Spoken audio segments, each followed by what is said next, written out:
मित्रों, एक पौराणिक कथा के अनुसार क्यों निगल लिया था माता सीता ने लक्ष्मण को जिंदा और हनुमान जी बस देखते ही रह गए थे। ऐसा क्या हुआ था उस रात जब माता सीता ने लक्ष्मण को जिंदा निगल लिया था? तो आइए मित्रों जानते हैं। लेकिन उससे पहले आप श्री राम के भक्त हैं तो हमारे चैनल को जरूर सब्सक्राइब करें।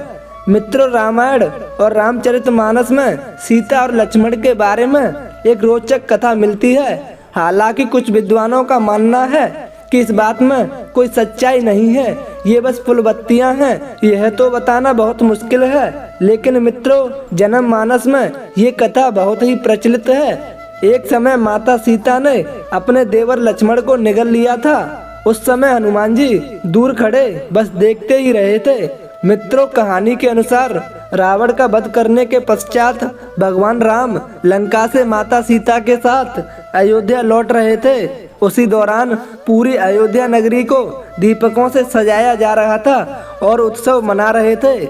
उसी समय माता सीता को याद आया कि वनवास जाने से पहले माता रसोइया से वादा किया था कि पुनः अपने पति और देवर के साथ सकुशल अयोध्या वापस आएंगी तो उनकी पूरे विधि विधान से पूजा अर्चना करेंगी। यह सोचकर माता सीता लक्ष्मण को साथ लेकर रात्रि में रसोइया नदी के तट पर पहुंच गईं।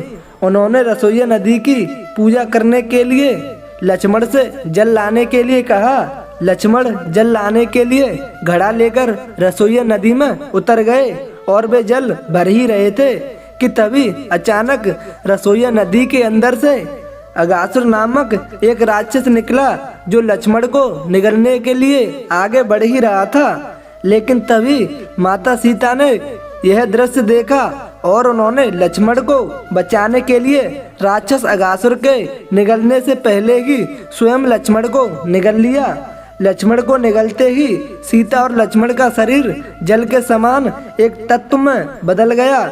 दोस्तों, यह अद्भुत दृश्य हनुमान जी देख रहे थे जो कि एक पेड़ के पीछे छिपे हुए थे।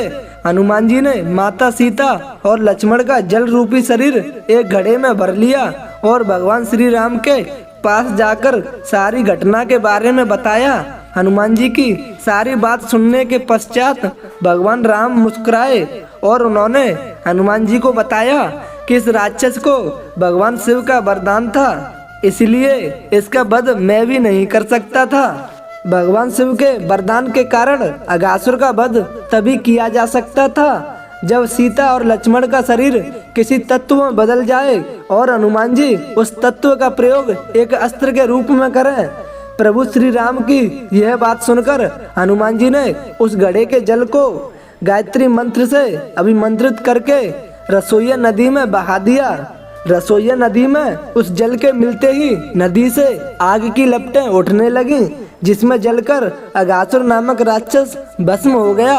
अगासुर के भस्म होने के बाद रसोइया नदी ने सीता और लक्ष्मण को उनका शरीर वापस कर दिया और फिर से माता सीता और लक्ष्मण को एक नया जीवन मिला। मित्रों, मैं आशा करता हूँ कि आपको ये पौराणिक कथा पसंद आई होगी। अगर कथा और वीडियो पसंद आई हो तो हमारी वीडियो को लाइक करके हमारे चैनल को सब्सक्राइब अवश्य करें। जय श्री कृष्णा मित्रों।